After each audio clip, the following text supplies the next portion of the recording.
Welcome to the Publishing Performance Show, the podcast that helps self-published authors turn their passion into a profit.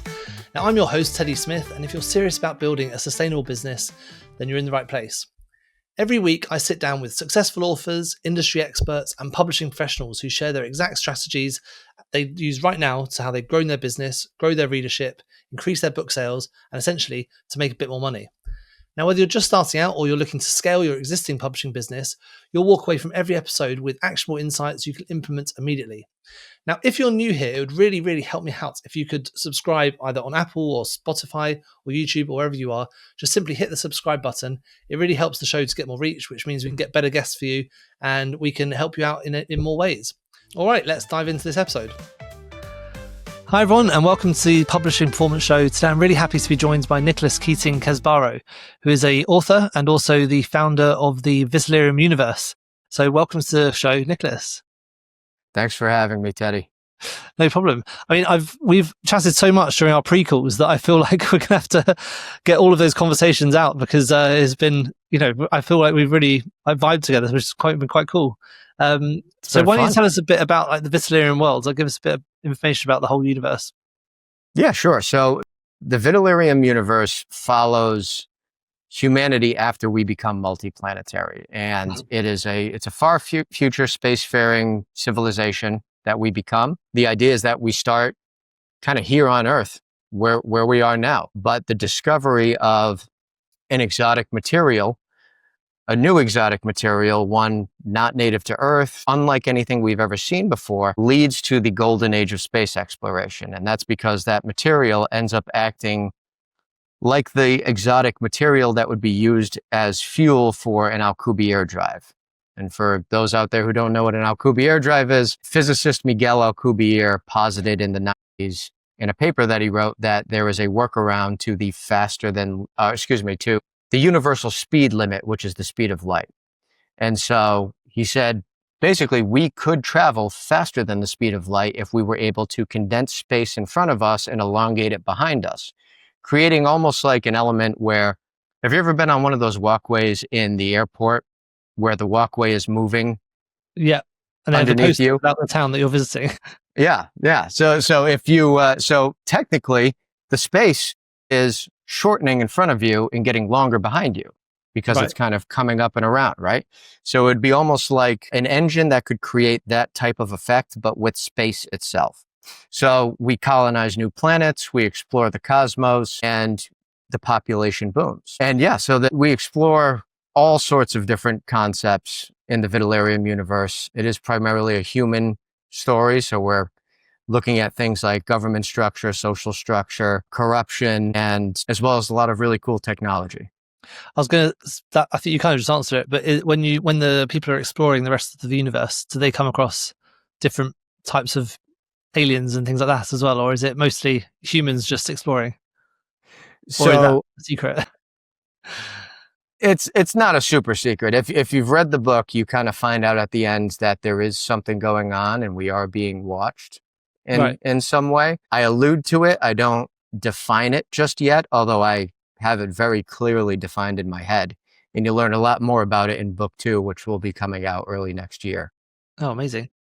But one of the interesting things is when you kind of get dropped into the 7th colonized planet, which is the last planet that has been colonized in a very long time, what they find is the ruins of a very seemingly advanced ancient civilization that for some reason just disappeared. We don't know where they are, but their structures are still there and it leaves a lot of interesting questions.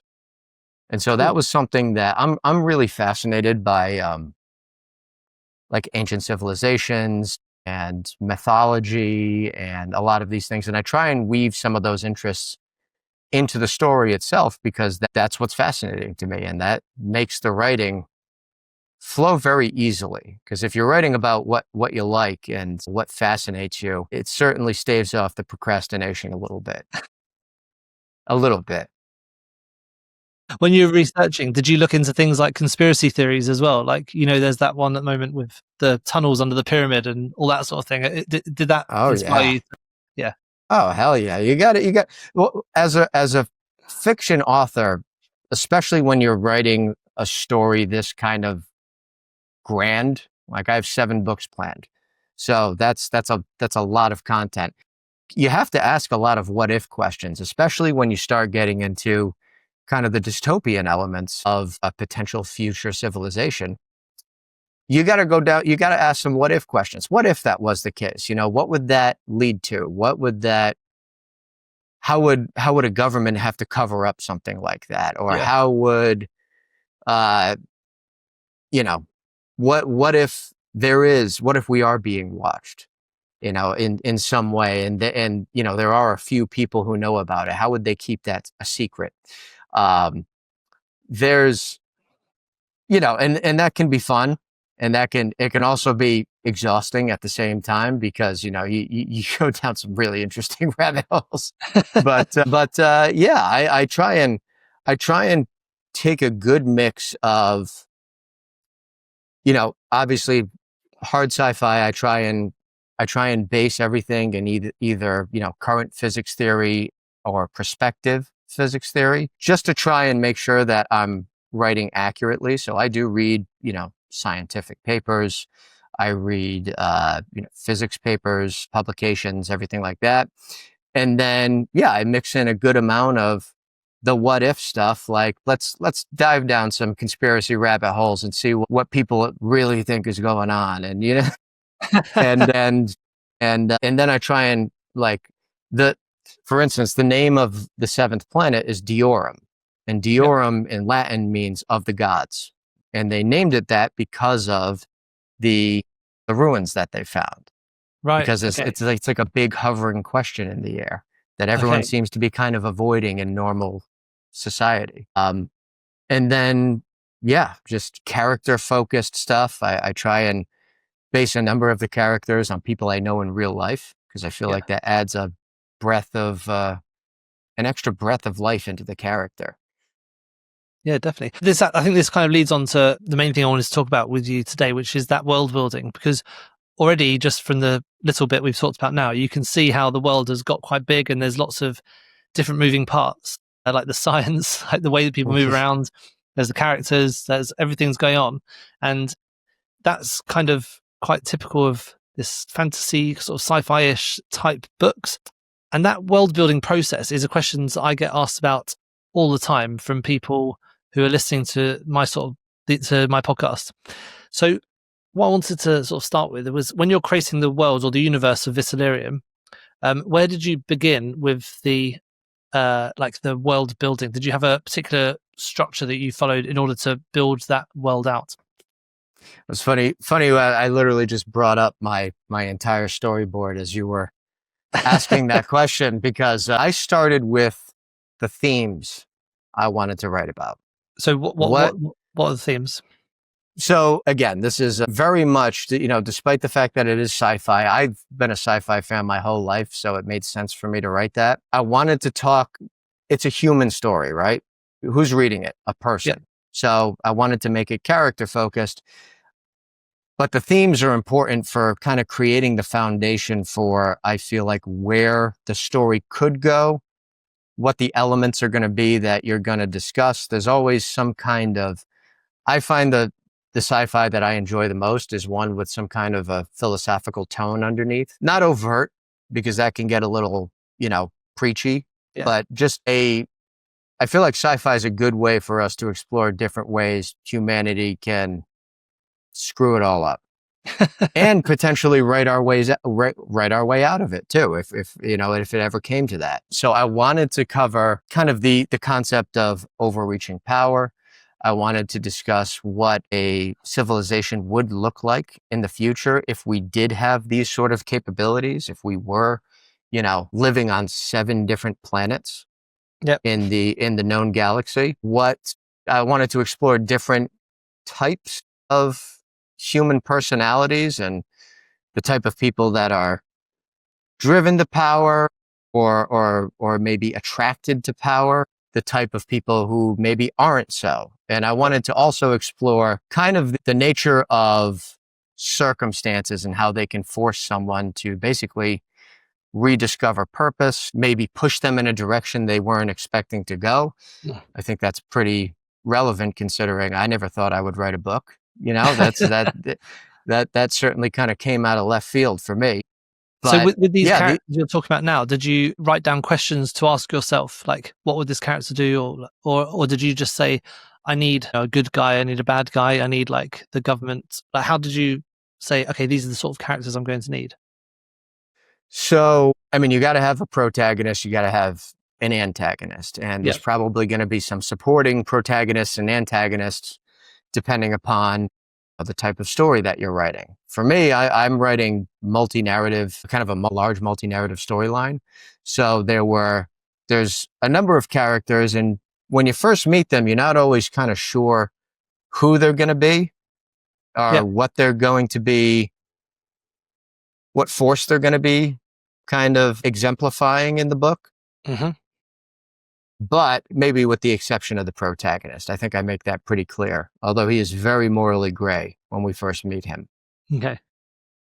So I started with the themes. I then went to who are if we have, these are the things I want to talk about. I actually went to the factions first. So let's create a little bit of a structure for certain characters to kind of fall under. So I created a government for the planet. It's called the Coalition for Prosperity, which as far as totalitarian governments go, I'm sure you can imagine they're really not all about prosperity, at least not for everyone. I really like maybe for themselves. And so we've got them. And then I wanted the protagonist to be kind of a loner.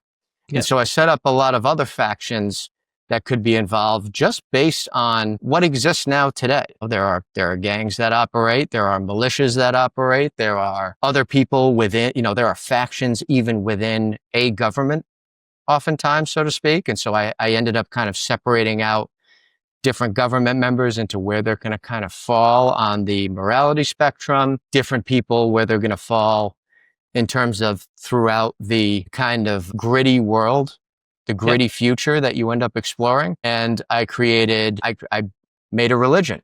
Religion is a prevalent thing now.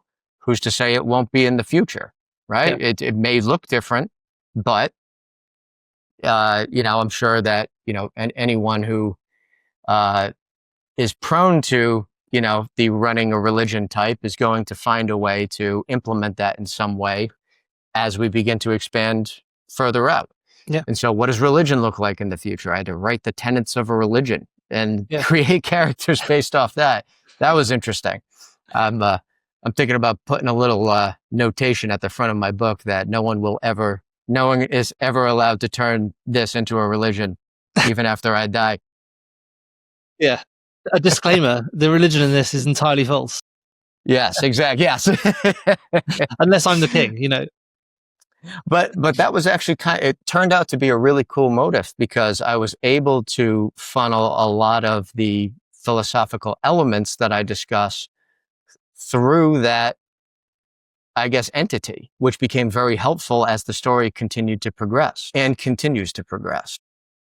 When you were learning about the world building, did you have a structure that you wanted to follow? Like, was there a book or was there a course or was there something that you took or read that helped you to ask the right questions in order to build that world out? Or was it a case of, I've got this idea, I'm just going to run with it, see what happens? I just ran with it. Yeah. It probably should have. It may have shortened my learning curve a little bit, but at the same time, I realized that if I kept asking questions of myself, every time I answered those questions, it brought up new ones. Yeah. Like, oh, well, if I'm defining this, well, then that needs to be defined too. Well, let's define it. Let's come up with a way to make it all mesh. And so, it went from the themes to the factions to then the characters. And each character is, if we want them to be a well-rounded character and we want their personality, their profession, their mannerisms, all these things to make sense, well, we got to give them a backstory. So let's give them a short backstory.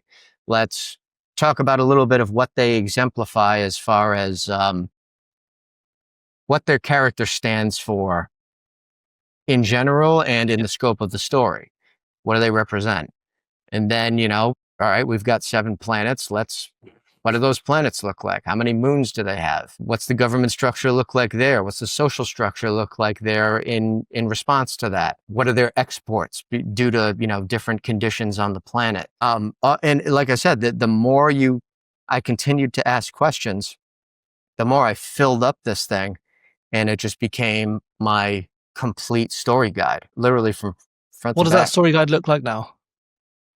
So the story guide it's like I don't even know how many tabs it has now, but it's in Excel. Yeah. I use Excel. It's just always been kind of the easiest method for me to organize my thoughts and separate out different aspects of whatever it is I'm working on. And so that's what I did. And so I have this, however many tab monstrosity of an Excel document that's got everything from descriptions to, character backstories to chapter breakdowns, notes on future books and future segments of the story, reference images. That was a big thing. One of the things that I wanted to give the character was a little bit of like a survivalist type of, okay, we'll call it skill, because that would allow me to really show like how much of a kind of a badass that he is, to be frank. And so, all right, well, if he's a survivalist, well, what's he dealing with out on the planet where he's doing work? He's basically doing freelance work for basically odd jobs for local gangs when you first meet him as an adult. And the reason why they contract with him is because he knows how to survive outside of the walls of the mega city in which 99.999% of the population lives. So the rest of the planet is entirely untamed and pretty brutal. It's a vicious planet. There are a number of just deadly flora and fauna out there. And he is a little bit of a savant when it comes to just knowing all of these types of animals, knowing all of these life forms and how to basically survive and make a living through that. And that allowed me to craft a character that was not only pretty rugged, but pretty talented in the way of violence as well. That's the morally gray part I mentioned earlier. When you've got this huge spreadsheet of all of this stuff that, the worlds, the government, all the characters, all that sort of thing, when it comes to writing it, do you feel like you have to sort of go back over each chapter just to check each part as you're writing? Do you have to sort of self-edit as you're going? I do. That's something that I definitely started early on, and I'm glad I did, because there are, and as I'm realizing now, like, as I'm continuing to write more books, I'm only adding to that, massive storyboard and all of the different lore that goes into the story. So I actually have not only the storyboard, but a PDF of book 1 open so I can command find and go, shit, was that scar on the left side of his shoulder or the right side of his shoulder? Like little things like that for continuity. If you miss those, it can pull a reader out, especially if, they become a fan of the series and they're like, wait a minute, he did that wrong. That'll pull you right out of the story, and you don't want that to happen. Engagement is huge. And then my goal was to create kind of an immersive experience with this series. So yeah, even the first Harry Potter had like these mistakes in it, and they had to reprint the whole series. So those first ones with the spelling mistakes, and they're like, well, there's like a potion mistake. They're worth loads of money now. Yeah, yeah. See, and it happens when you're writing something this involved. There's always the potential for that, and if you start early in terms of making sure that I do a couple of rounds of self-editing just by myself before it even goes to my real editor. I start with, every time I write a chapter, I write the name of the next chapter, the first paragraph, and then I go back and just so I kind of remember where I wanted to start the chapter. Yeah. Then I go back and I do a run through of the previous chapter I just wrote. And that's just kind of the nuts and bolts. Then when I'm done, I do one full read through of the entire book, and I look for, am I getting repetitive with this stuff? Is my spelling atrocious? And it can be. And my commas are never in the right place, I assure you. And I try and get that stuff out of the way. And then I go back and I go, okay, are there any areas where I need to improve? Are there any plot holes? Are there any mistakes in terms of the little things like I mentioned. And then I'm like, okay, this is a solid, kind of game ready first draft. And then we go from there. What? How does when you? Because you said you're talking about self-editing, then it goes to an editor. How do you give all this information to the editor to make sure that they know like which parts to edit correctly? Or do you give them your Bible and say, can you go through this first? I refrain from giving the Bible out, or I have an abridged version of it that takes out a lot of the stuff as far as like notes on future books that are in very, very rough state, but still capture a lot of the ideas I want to encompass. I may provide that. I may, have a little bit of a meeting with them beforehand and like explain certain elements. My editor's name is John Smith. It's the most generic name on the planet, but he's a phenomenal editor. And he caught a few really interesting things as far as like, he was like, this character, this protagonist of yours, he does something later in the book that's kind of seems out of character for him. Like you don't really allude to that part of him at any point throughout the book. I was like, oh, that's a good point. So he's like, you need to define his motivations a little better. And I had to go back to the drawing board and say, all right, well, where's there room for me to be able to do that? Where's there an opportunity to do that? And for this particular instance, I found a way to do that with one of my chapters was a little bit shorter than most of them. And I inserted a scene that was basically between him traveling from his house to where he was going for a mission, where it kind of showed that there's a little bit more of there is some empathy underneath the rough exterior that is, Roman Matthews, the protagonist. Yeah. And so, and it worked because I sent it back to him and he was like, oh, that's nice. Nicely done. And I take, he takes a very collaborative approach to the editing, which I enjoy. And so I take his word like it's gospel. And then after that, we go to the proofreading, which it gets sent to 2 different people. So I had 2 proofreaders and I went through 6 rounds of proofreading. And that's spelling, commas in the right place, all that kind of stuff. I can't tell you how many times I used the improper spelling of discreet. You should get it tattooed on your arm, like just. Yeah, one with an X through it, and then the real. Yeah. Yeah. So that was, I mean, at that point, 6 read-throughs. I almost got tired of reading my own book. Yeah. So, but it's important, once again, to making sure that the final product is as polished and as presentable as humanly possible once you get it to market. Yeah. Nice. Do you use any, in your books, do you use any visual tools, things like maps, timelines, family trees, or anything like that, even if it's not necessarily reader facing? Do you have anything like that so that you can understand like where everyone sits in the world? Yes, I do. So I felt like that was important, especially given the number of moving parts that the reader is kind of getting exposed to. And so I have a map of the mega city of Kairos, and it's called Kairos. And it's gigantic. You can literally see it from outer space. It's so big. And that's on Earth. That's the main city on Earth, is it? Oh no, that's the main city on planet Diorum, the 7th colonized planet, which is where the majority of the story takes place. So basically the reader can say, oh, well, that guy, that politician, that's the governor of Libris.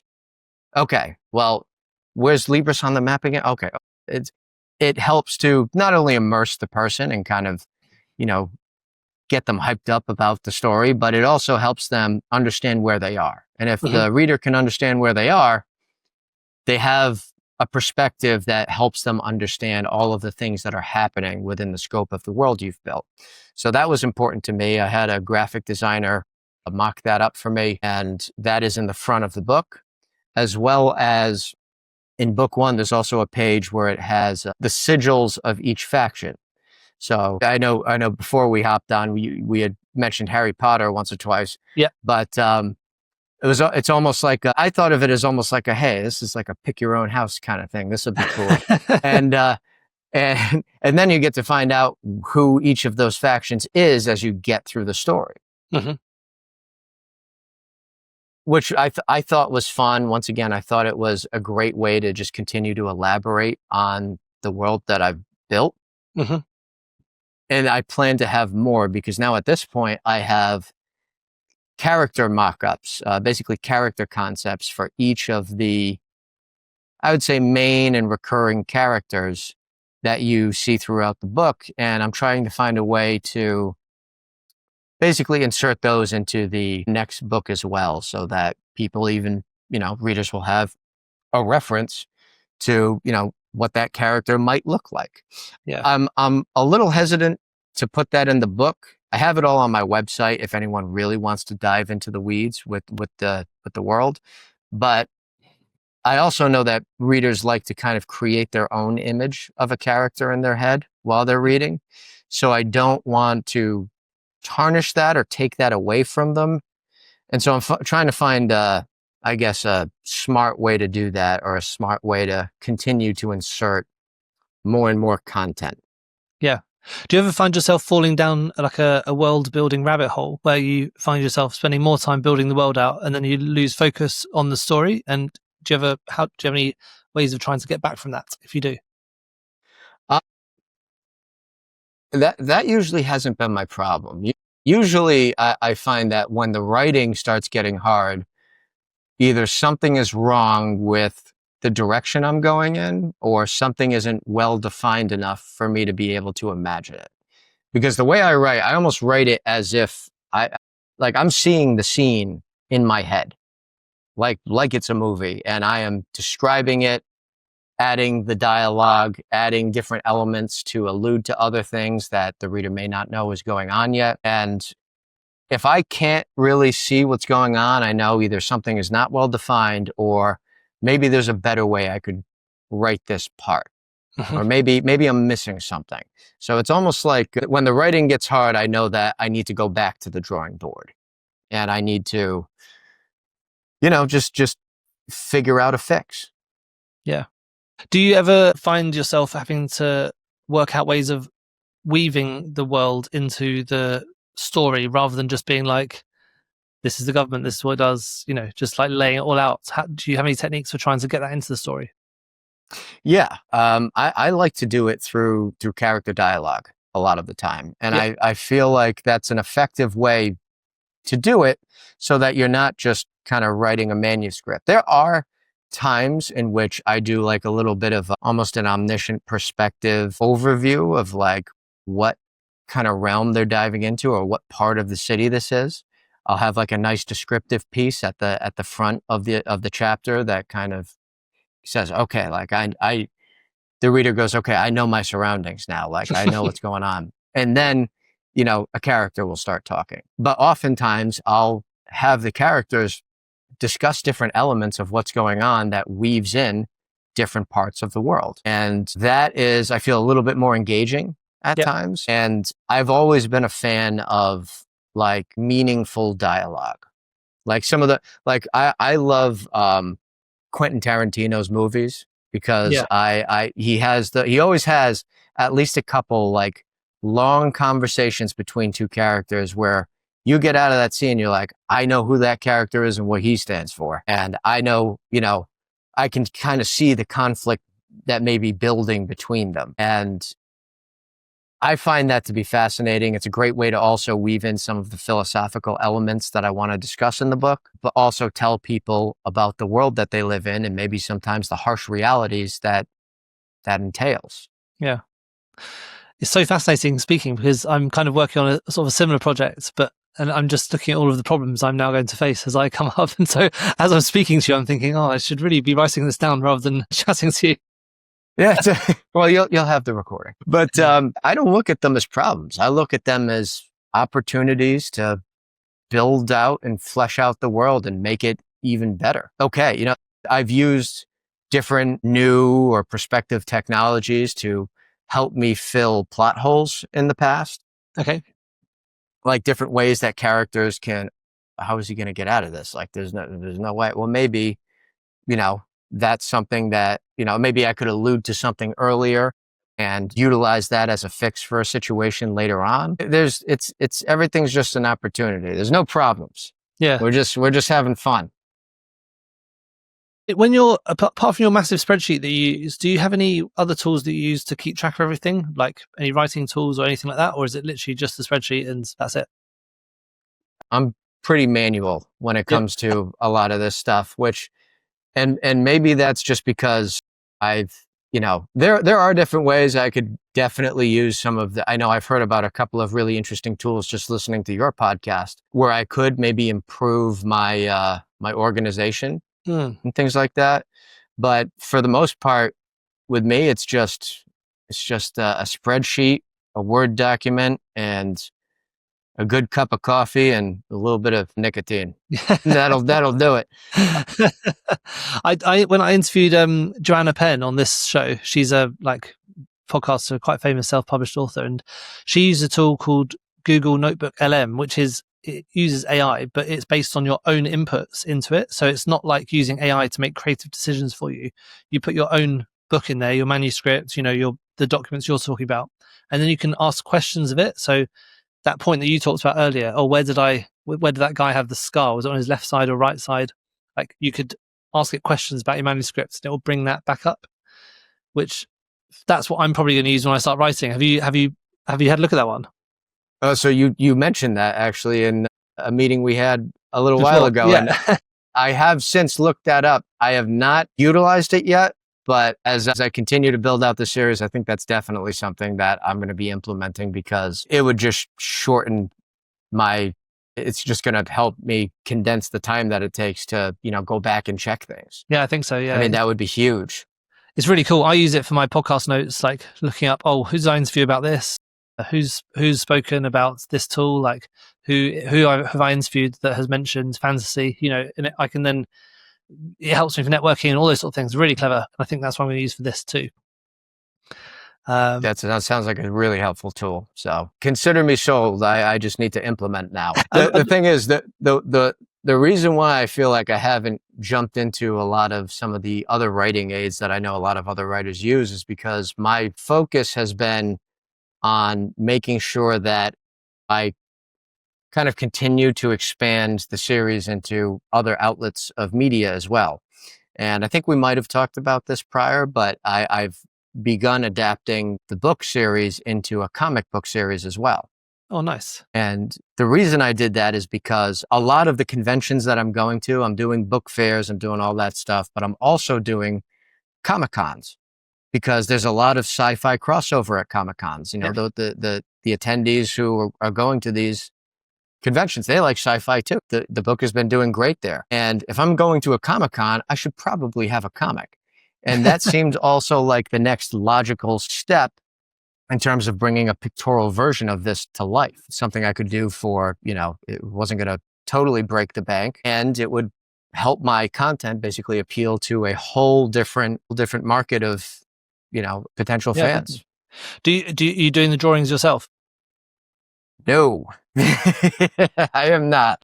No, I have a very talented illustrator. His name is Francisco Nilo, and a very talented colorist who does the color and the kind of accents and everything else. His name is Chandran Panusamy.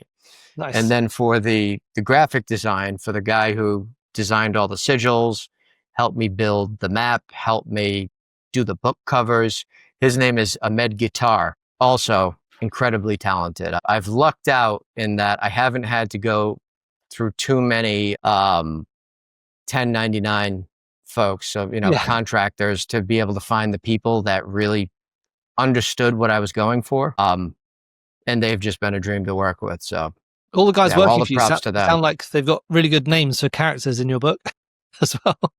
You know what they do, actually. I hadn't even thought of that, but you're spot on there. Yeah. Maybe I ought to give them an homage. I just wanted to finish by talking about the books a bit more, and the world as well, because we've talked a lot about the process and things like that. And I kind of want to hear a bit more about your favorite parts of the Vitilarium world that you've built. So, which parts are your favorite? Which do you enjoy writing the most? I know I mentioned I like writing the meaningful dialogue scenes. Those are fun for me. There's one chapter toward the end that really sums up kind of everything that has happened and everything that is about to happen. And it's just the chapter is just a really kind of a heated conversation between two people over a medical table, believe it or not. That was a fun chapter. Also the hardest chapter I had to write. That one was edited more times than I can count to make sure that aligned with the themes I was going for, that the characters' dialogue seemed true, that I was giving the right props and I had the right balance between both characters. That was a very tough chapter to write, but it was a fun one for me.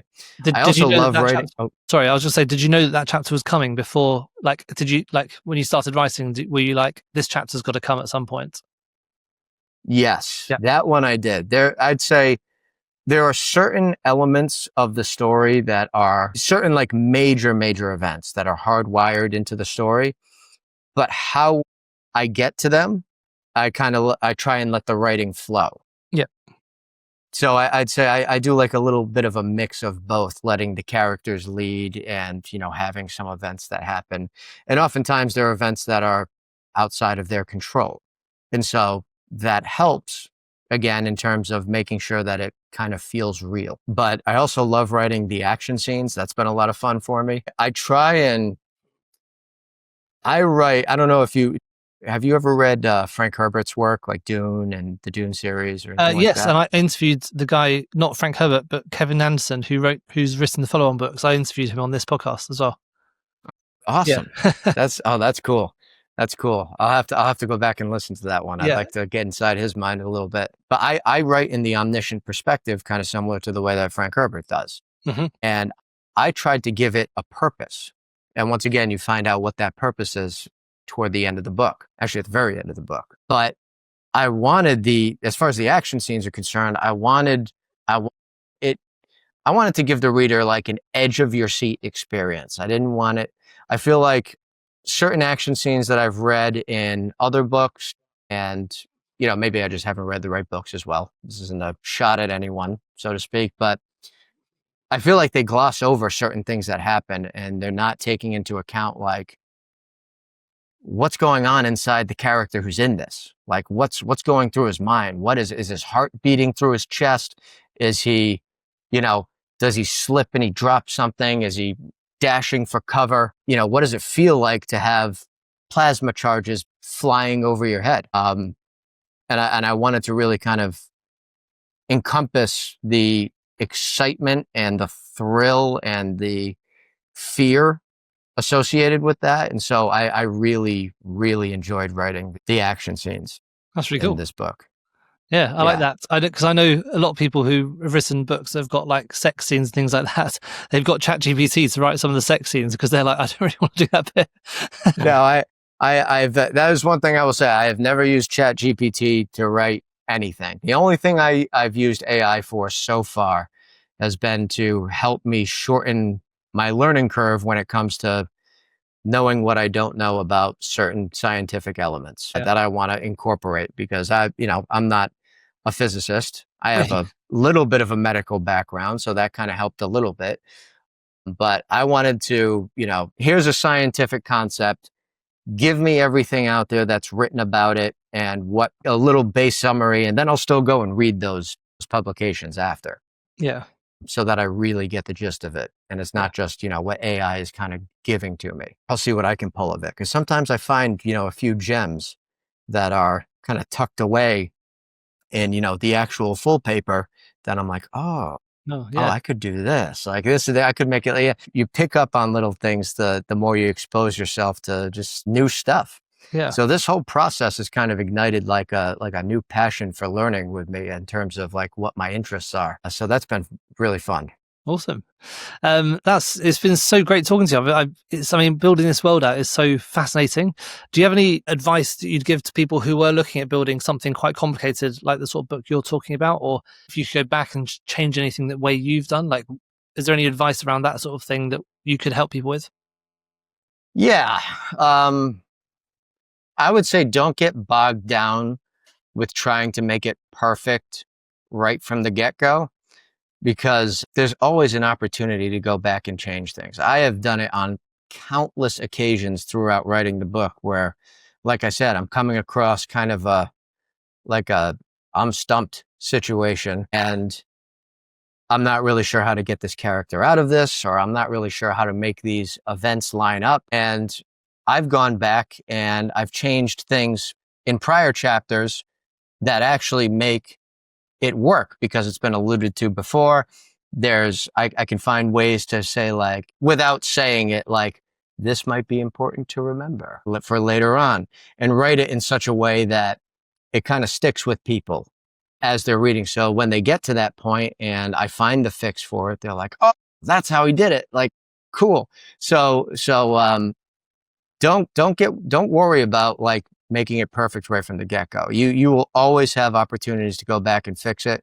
Even after I first put my book on, all the platforms where it's listed now and kind of made it available for purchase, a week later, I was just reading through part of one of the books or part of my first book as I was writing book 2.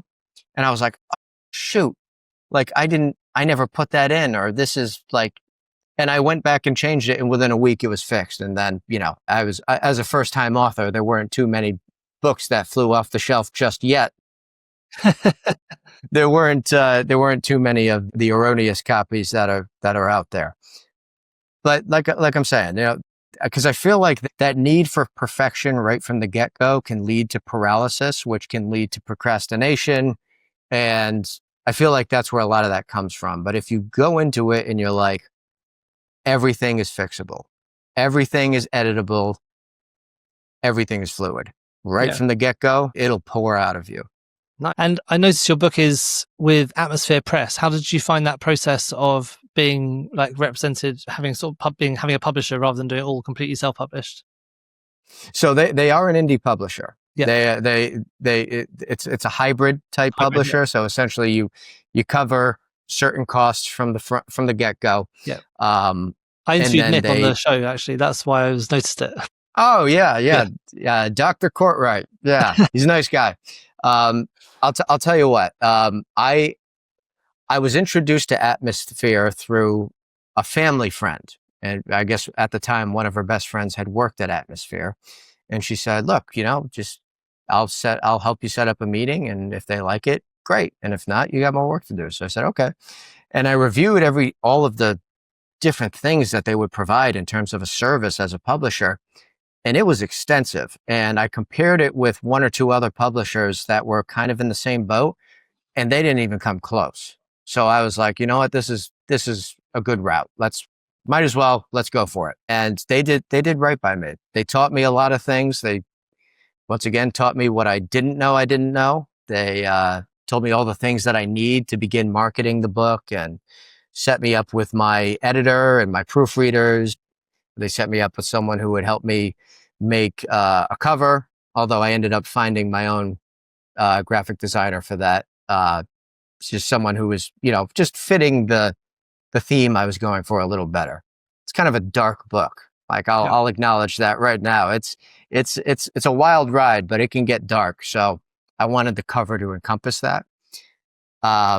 They helped me submit for reviews. They helped me submit for awards. They taught me everything along the way as well. So basically, this is how we're doing this. This is how you would do this. And they were extremely helpful. It was overall a very, very good process. Good. I'll have to let them know. Yeah. Well, thank you so much for coming on. I mean, it's been fascinating talking to you. So if people want to find more information about you, like where's the best place to get your books or read about you or any of that sort of stuff? Yeah, sure. So my website is vitilariumseries.com. I know Vitilarium is kind of a new bit of nomenclature I'm trying to throw out into the sphere. It's Vital, ERIUM, is vitilariumseries.com. You can find me on pretty much any social media under the sun at Vitilarium Series. I have a Patreon. It's called Inside Vitilarium. And you can find the book on Amazon, barnesandnoble.com, booksamillion.com. The audiobook is on Amazon and Audible, and the comic books are on my website. Amazing. Well, it's great. I mean, so thanks so much for coming on. It's been great chatting. And I'll put all the links in the show notes so that everyone can go and find the book, and we'll speak again soon. Sounds good. Hey, it was an absolute pleasure. Thanks for having me on, Teddy. Yeah, thanks for coming on. Thank you so much for tuning in to the Publishing Performance Show. I really hope you found today's episode inspiring. I absolutely love chatting to authors, writers, and people in the publishing world. Now, just before we wrap up, I want to tell you about our Publishing Performance Starter Packs. These are curated episodes and collections organised by topic that makes it super easy to find the exact content you're looking for. So whether you're wanting to deep dive into marketing strategies, explore productivity techniques, or focus on any specific area of publishing, we've organised our episodes into targeted playlists just for you. And you can find these all at teddyagsmith.com. And also, whilst you're here, let me tell you about Publishing Performance. It's the #1 platform for authors who want to increase Amazon book sales but aren't really sure where to start. Now, this show is all about helping you to sell more books, and if you're looking to boost your publishing game and to maximise your book's potential on Amazon, then Publishing Performance is designed to help authors just like you to grow your readership and to reach a much wider audience. Now, I know that Amazon ads can be slightly complicated, which is why Publishing Performance is like having a personalised ad account manager to create your ad campaigns for you, to choose your best keywords and to make adjustments in real time and to optimise them over time to save you money and to make more sales. Now, if you're investing in ads, you really want to make sure your investment is being used effectively, and Publishing Performance does just that. It aims to make your budget go further, improve your organic rank, and target keywords more effectively. You can get started with Amazon ads for free for 30 days at publishingperformance.com, and there's a link in the show notes to get that free 30 days trial.